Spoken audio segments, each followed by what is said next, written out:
JCERT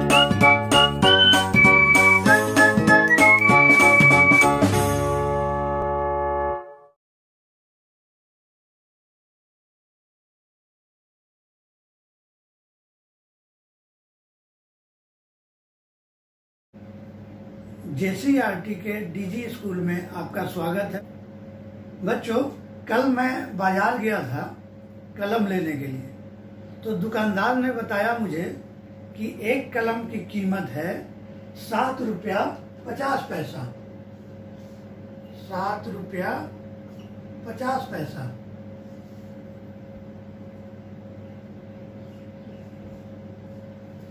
₹7.50। तो मुझे 5 कलम लेनी है, तो मुझे कितने चुकाने होंगे? तो देखते हैं। तो यहां पर जो एक बिंदु है ना, पॉइंट, यही है दशमलव। ये दशमलव है। दशमलव के दाहिनी ओर ये जो दिख रहा है दशमलव के दाहिनी ओर, उसे हम लोग कहते हैं दशमलव भाग। ये हो गया दशमलव भाग।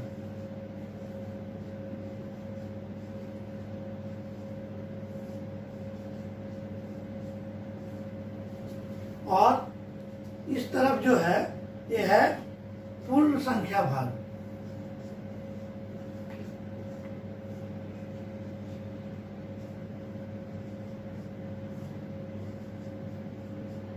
तो ये 2 भाग हुए। इधर हो गया दशमलव भाग, इधर हुआ पूर्ण संख्या भाग। दशमलव भाग में हम जो दाईं तरफ जो संख्या देख रहे हैं, इसको हम लोग कहते हैं, दाईं ओर जितने भी अंक होते हैं वे दशमलव स्थान कहलाते हैं। ये कितने अंक हैं? 2। तो यहाँ पर दशमलव के बाद 2 दशमलव स्थान है, और दशमलव के पहले एक पूर्ण स्थान है। पूर्व की कक्षा में दशमलव की समझ के बारे में, दशमलव के योग और व्याकरण, जोड़ और घटाव के बारे में समझ चुके हैं। तो पार्ट 1 में आज हम लोग क्या सीखेंगे? दशमलव की समझ एवं दशमलव संख्याओं का गुणन। और पार्ट 2 में दशमलव संख्याओं का भाग। तो हम लोग इसको करके देखेंगे। दुकानदार ने हमें कीमत बताई कलम की ₹7.50। और मुझे 5 कलम लेनी है, तो हमें कितने चुकाने होंगे? तो इस ₹7.50 में हमें 5 से गुना करना होगा। तो आएगा ₹37.50। यहाँ भी दिख रहा है दशमलव। तो इसी दशमलव के बारे में हम लोग चर्चा करते हैं। दशमलव का हम लोग भिन्न से भी तुलना करते हैं। जैसे कि हम इसको देखते हैं तो छायांकित भाग का भिन्न ये 10 भाग है और 1 भाग छायांकित है। तो इसका भिन्न कितना होगा? इसका भिन्न होगा 1/10। इसी तरह अगर हम इसको खोल दें तो इसका भिन्न कितना हुआ?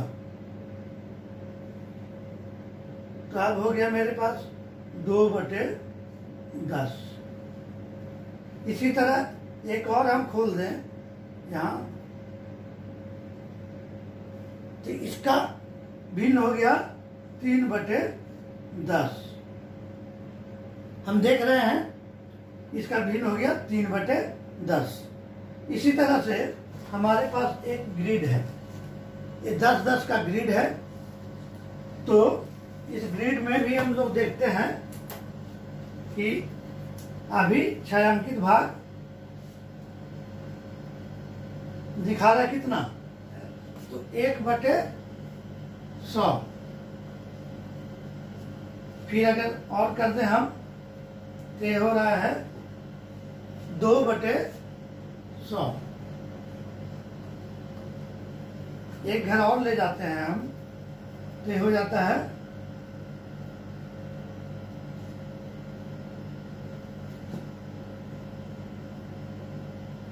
3/100। तो उसी तरह हम ये जो 100 भाग का ग्रिड है, इसको हम लोग देखते हैं कि इसके 10 घर में छायांकित है। कितना भाग में छायांकित है? 10 भाग में। तो इसका भिन्न क्या होगा? इसका भिन्न होगा 10/100। फिर अगर हम देखते हैं तो अभी कितना हो गया? ये छायांकित भाग का भिन्न कितना होगा? तो 10 और 10 20, और पूरा ग्रिड है 100, 20/100 हो गया।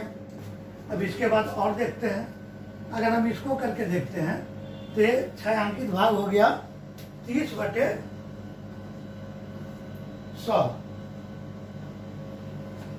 अब हम यहाँ एक बार और फिर से देखते हैं कि यहाँ पर हम 10 भाग है, 10 भाग है, 1 2 3 4 5 6 7 8 9 10।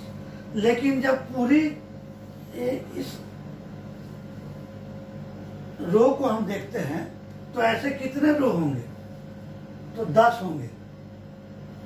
1 2 3 4 5 6 7 8 9 10।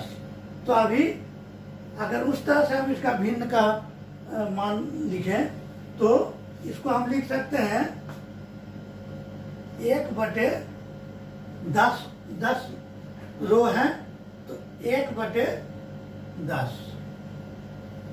इसको लिख सकते हैं 2 हो गया, यहाँ 2 लाइन हो गया, और 10 में 2 लाइन भर गया। तो इसको हम इस तरह से भी लिख सकते हैं 2/10, और इसको हम लोग लिख सकते हैं 3/10।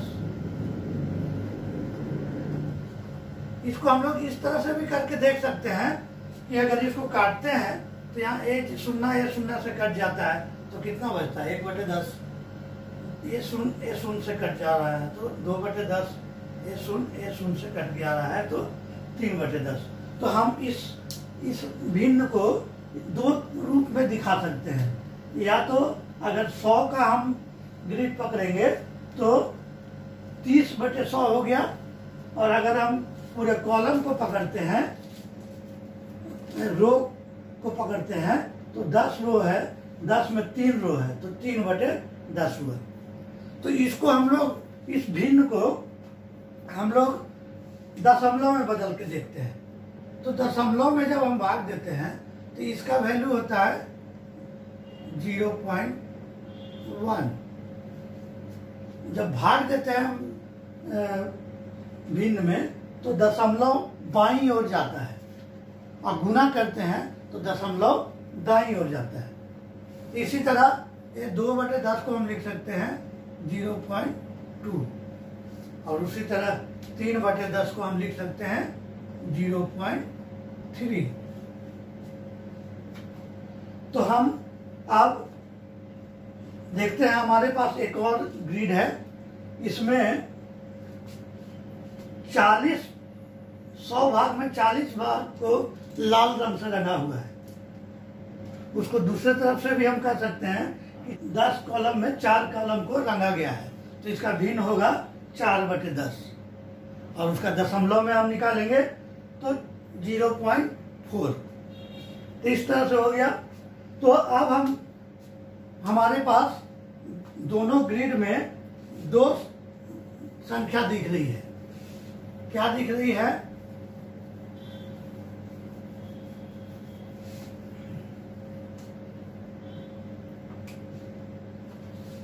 ये है 30/100 बराबर लिख सकते हैं 3/10 बराबर लिख सकते हैं 0.3। तो इन्हीं संख्याओं का हमको गुना करना है। किसका गुना करना है? 0.3 इंटू 0.4। तो दशमलव में हम लोग कैसे गुणा करते हैं उसको देखते हैं। हम इसको और भी लिख सकते हैं, जो हमारे पास संख्या है 3/10 गुने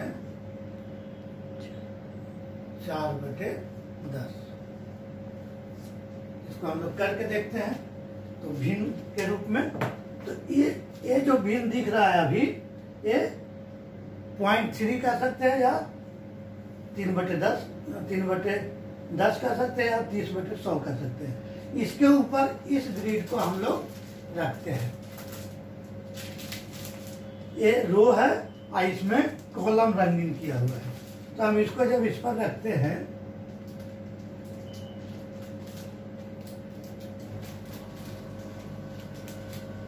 तो हम क्या देखते हैं? यहाँ हम देखते हैं कि जो दोनों इसके रो में और इसके कॉलम में जितने घर कॉमन है, वैसे भाग जो दोनों ग्रिड में आया है, कॉमन भाग, तो कितना है यहाँ देखते हैं। 1 2 3 4 5 6 7 8 9 10 11 12। तो जो दोनों ग्रिड में जो कॉमन आया है उसका संख्या कितना? 12। तो पूरे भाग 100 हैं और उसमें 12 भाग कॉमन आए हैं, तो उसका भिन्न क्या हो गया? 12/100। तो हम इसको दशमलव में बदलते हैं। तो यहाँ पर 1 के बाद 2 0 है, तो उसके बदले 2 अंक के बाद ही दशमलव दिया जाएगा। तो दशमलव के आगे में हम लोग शून्य लिख देते हैं। एक चीज और हम लोग जानते हैं कि दशमलव के अंतिम दाईं तरफ और अंतिम बाईं तरफ अगर शून्य देते हैं तो उससे कोई भी मान में परिवर्तन नहीं होता है। तो हम लोग अंतिम दाईं तरफ शून्य लिख भी सकते हैं, नहीं भी लिख सकते हैं, लेकिन दशमलव के पहले हम लोग शून्य लिख देते हैं ताकि पता चले कि ये जो पॉइंट है वो दशमलव को दिखा रहा है। तो हमारा इसका वैल्यू कितना आ गया? 0.12। तो हम लोग इस ग्रिड के माध्यम से दशमलव का गुना करना सीखे। एक बार फिर से हम लोग कर लेते हैं। इसमें क्या है? इसमें ये जो भिन्न दिखा रहा है वो 3 कतार है। 3 कतार, 10 कतार में से 3 कतार रंगीन है, तो उसका भिन्न होता है 3/10। और इसमें 4 स्तंभ, 4 कॉलम रंगीन किए हुए हैं, तो इसका भिन्न होता है 4/10। उसको दशमलव में बदलते हैं तो 0.4। तो हम यहाँ देखते हैं कि 0.3 और को गुना करते हैं 0.4 से, तो हमें क्या प्राप्त होता है? 0.12। यहाँ देख रहे हैं ये दोनों ग्रिड को आपस में जोड़ने पर, एक दूसरे के ऊपर रखने पर 12 कॉमन घर आते हैं। यही 12, ये जो 12 कॉमन घर आए इतना दूर, 1 2 3 4 5 6 7 8 9 10 11 12, तो उसका वो जो कॉमन भाग है उसका भिन्न होता है 12/100, जिसको हम लोग दशमलव के रूप में लिख सकते हैं 0.12।